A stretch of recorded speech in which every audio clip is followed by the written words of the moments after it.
Ele é líder espiritual e dono de uma emissora de televisão. Eu vou chamar o fundador da Igreja Universal do Reino de Deus, Edir Macedo.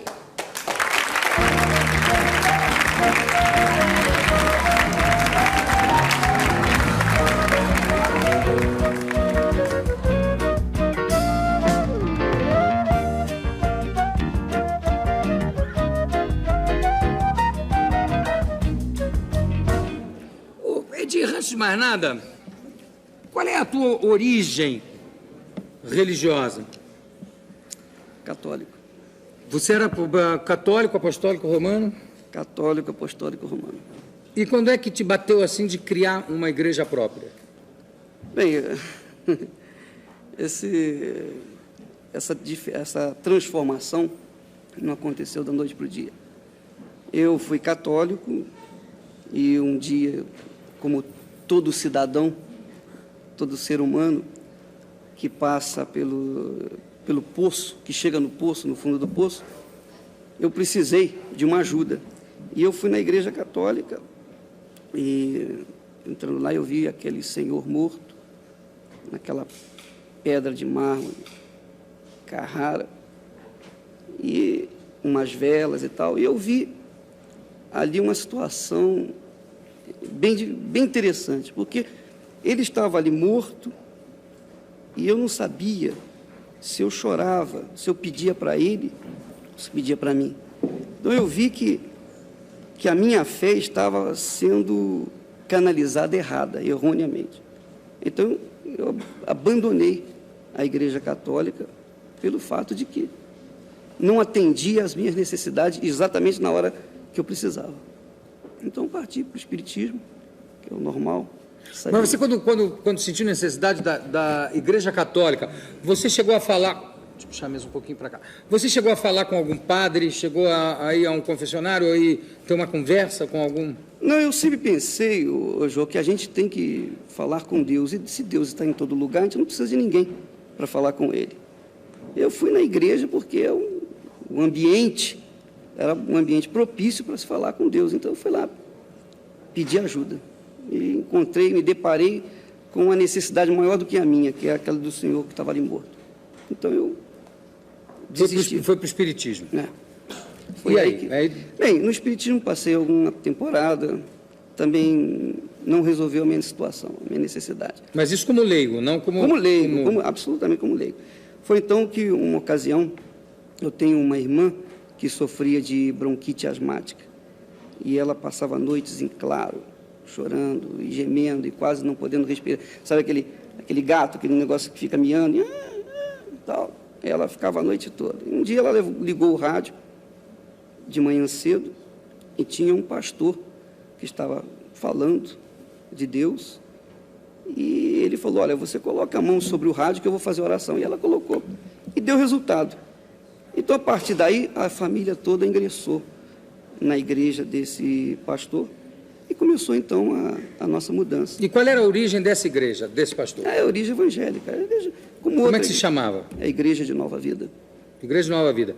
Que é considerada uma igreja protestante, não? É protestante. Chamada de protestante. A sua igreja também é chamada de... É, mesma coisa. Bom, aí depois que vocês ingressaram na Igreja da Vida, aí quando é que bateu, assim, a iluminação de você sair e fundar a sua própria igreja? Eu nunca pensei em fundar uma igreja. Eu jamais pensei isso. Eu sempre pensei em levar as pessoas uma experiência própria minha com Deus. Porque eu tive realmente um encontro com Ele, então eu queria levar essa experiência para as pessoas. E eu fui levando as pessoas, que eu fui comunicando. E 13 anos depois de ter me convertido, surgiram pessoas que começaram a se interessar pelo trabalho e começaram a ajudar, a auxiliar. Então aquilo foi naturalmente, foi uma coisa...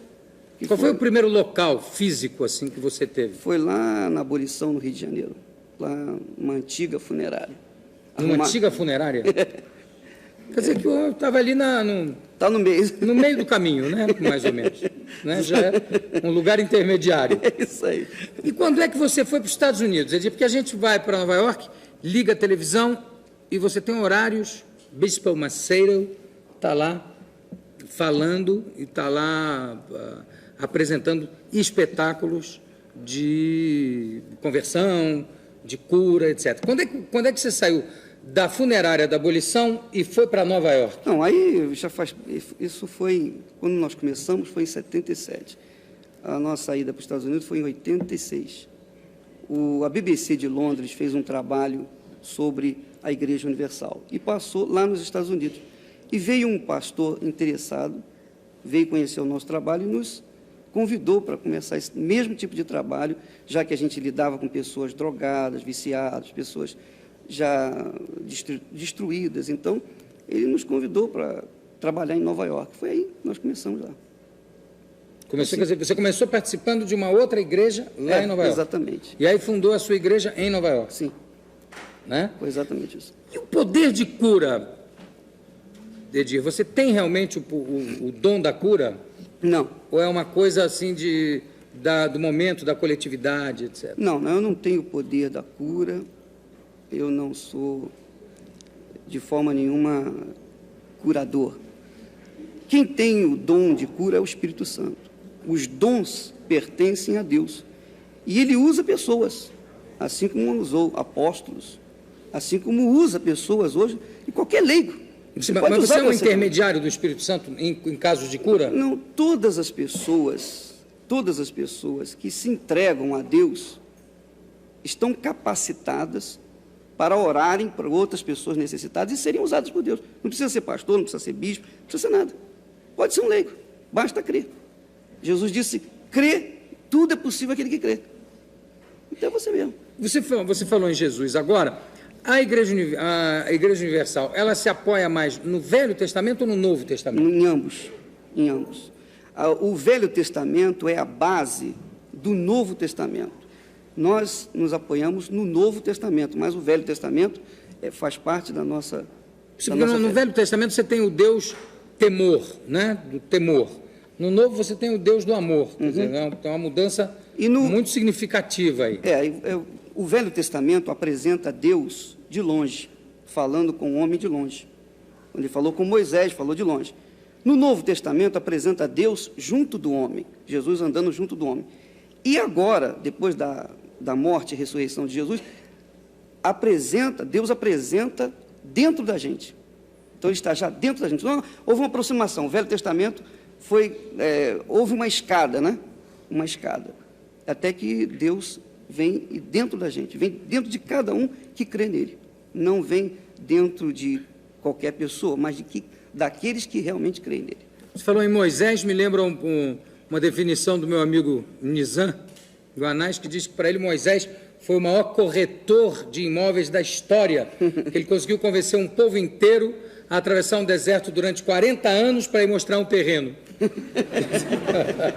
Todo mundo atrás. Você falou que não precisa ser... Qualquer leigo pode ter o poder da cura, quer dizer, ser intermediário do Espírito Santo.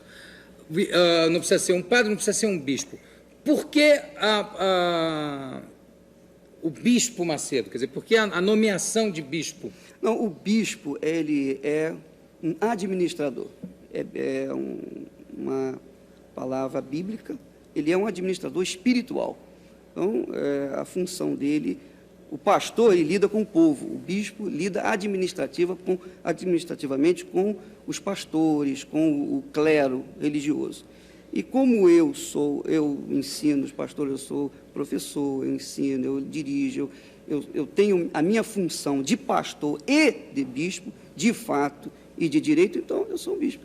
Não porque eu tenha me designado bispo, mas pela função. Pela função, não, pela coordenação do presbitério da igreja. Como é que cresceu nos Estados Unidos? Nos Estados Unidos, os pastores eletrônicos foram muito abalados no seu prestígio pelos escândalos, alguns escândalos sexuais e alguns escândalos financeiros que aconteceram. Até que ponto isso interferiu na tua igreja, lá nos Estados Unidos? Não interferiu em nada, porque nós sempre procuramos levar as pessoas a uma fé em Deus e a diferença da igreja eletrônica, desses pastores eletrônicos, é que eles usam a televisão para fazer a igreja das pessoas dentro de casa. E nós não, trabalhamos com as pessoas tete a tete, face a face. Mas mesmo dentro de casa, quer dizer, tem milhares de pessoas assistindo sempre, né? Em locais enormes. Sim, eles assistem, mas o pastor está atrás das câmeras. Quem tem que estar atrás das câmeras são os artistas, e não o pastor. O pastor tem que estar junto das ovelhas. Os artistas têm que estar na frente das câmeras, aliás. Né? Exato, ou na frente das câmeras. Na frente. Mas o pastor ele tem que estar junto com as ovelhas. Tem que estar ali coladinho. Não, mas também você sabe que tem artistas atrás das câmeras. Você vê, se não houver artistas atrás das câmeras, os artistas que não aparecem. Nós temos até um artista mesmo aqui atrás da câmera, que é o Ed Murphy, que está ali atrás daquela câmera, que é o famosíssimo cameraman, que está todo encolhidinho ali, para não aparecer, mas não adianta, Ed, você tem que...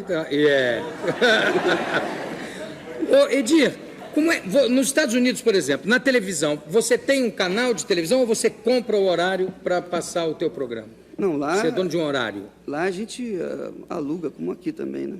Há um aluguel de tempo. Nós compramos o horário. Mas aqui vocês compraram a TV Record. Nós compramos. A igreja adquiriu. Como é que, de repente, uma igreja só, quer dizer, a Igreja Universal do Reino de Deus, quer dizer, não é ligada a nenhuma outra igreja protestante, consegue angariar tantos donativos a ponto de poder comprar horários de televisão nos Estados Unidos, que é uma coisa cara, e comprar uma estação de televisão no Brasil? Bem, em primeiro lugar, para responder essa pergunta, nós temos que dizer o seguinte, João. A televisão, a Record, ela não foi comprada nem à vista, não foi comprada cash, com dinheiro na mão. A televisão tinha um passivo, e nós assumimos o passivo, e o saldo está sendo pago em parcelas. Então...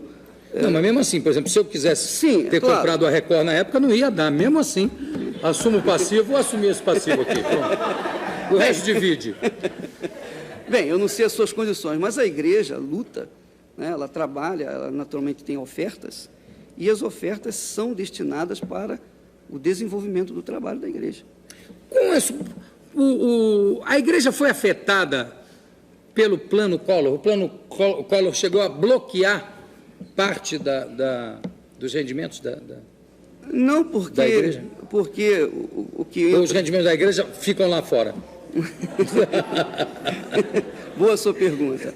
Não, veja bem, a igreja não teve tempo e não houve tempo suficiente para se bloquear o dinheiro dela, porque entra e sai. Há um reinvestimento no trabalho da igreja, entende? Não houve esse tipo de problema, não. Quer dizer, esse dinheiro é um capital de giro que está sempre... Está sempre funcionando. Circulando. O Edir, você, junto com outros membros da Igreja Universal, uma coisa que, aliás, você nega, mas que aparece nos jornais, os jornais têm falado muito nisso, está com processos por charlatanismo. Isso é verdade ou é mentira? Não existe. O que há de verdade nisso e o que há de... Não existe nenhum processo contra nós. Existe, sim, um trabalho de alguns segmentos da sociedade que procuram ou tentam deteriorar a minha imagem ou o trabalho da Igreja Universal do Reino de Deus. É justamente é apenas isso. E por que acontece isso, Edir? Porque, veja bem, João, você imagina, todo mundo que põe a cabeça de lá de fora, logo tem que se preparar para levar a flechada, né? Todos os grandes homens que começaram a desenvolver, a fazer um trabalho, eles tiveram esse tipo de problema que eu estou enfrentando atualmente. Apenas uma questão de inveja, né? De alguns segmentos da sociedade. Outra coisa, não teve algum caso, parece que foi noticiado, que teve caso de cura de aidético através da Igreja Universal do Reino de Deus. Uhum. É verdade isso? É verdade, sim. Um caso de cura comprovada? É verdade. Por que vocês estão rindo? Por quê? Hein? Ora essa. Mas é comprovado? Quer dizer, foi um caso comprovado com teste negativo? Temos mais de um caso? Vários casos. Comprovadamente. E isso se dá de que forma? Durante a reunião? Isso se dá através da fé das pessoas. A fé, você sabe que a fé, o João, é uma coisa muito forte. Quando você crê em alguma coisa, como em Deus e crê em si próprio, tudo é possível para você. Então, é possível acontecer. Essas coisas extraordinárias, essas maravilhas, acontecem pela junção, pelo trabalho que Deus executa. Não sei, mas acontece em assembleia, ou acontece... A pessoa depois é que vem comunicar que estava... Exatamente. Isso é assembleia. Depois é que eles aparecem e comunicam, né? Vêm com exames, etc., mostrando, atestando. E a gente vai comprovar com os médicos para ver se realmente foi. Para não ver se é mentira, né? Às vezes a pessoa pode aparecer. E para terminar, eu queria te perguntar o seguinte, Edir, em relação à televisão, qual é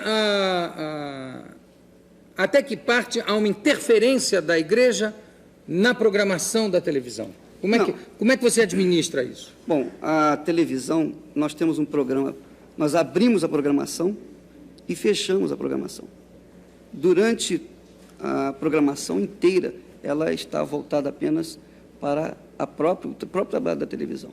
Então, a igreja não tem ingerência nenhuma nesse aspecto, na produção, absolutamente. E vocês pretendem se expandir, ou quer dizer, comprar outras...